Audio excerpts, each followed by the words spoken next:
I was a victim of extraction evangelism. Now, what does that mean?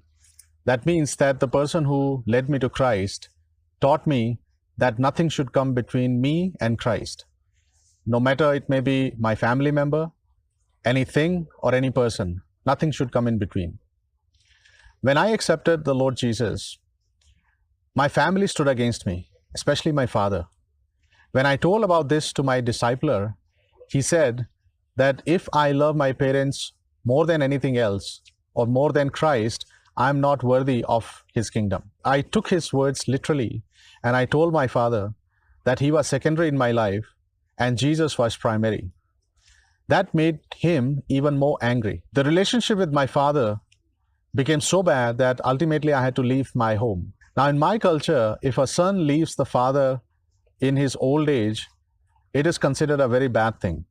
The society might think that father was not able to raise the son properly, or the son has abandoned the old age father.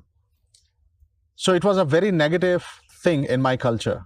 In fact, it was such a disgrace for any son to leave his father in his old age.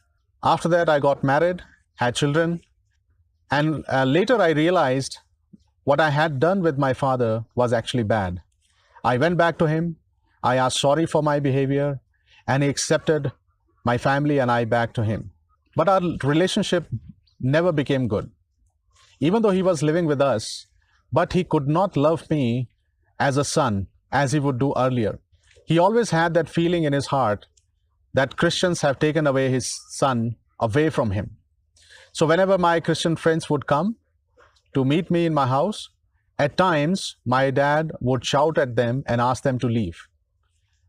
That would make me very upset, but I just could not understand why he was doing so. Later on, when I learned about a few principles in Love Your Neighbor training, I realized the mistake I had made. I tried to mend my relationship with my father, but it was too late. The wounds in his heart had become so hard that they just could not heal. Even on his deathbed, he did not talk to me as a father would talk to his son.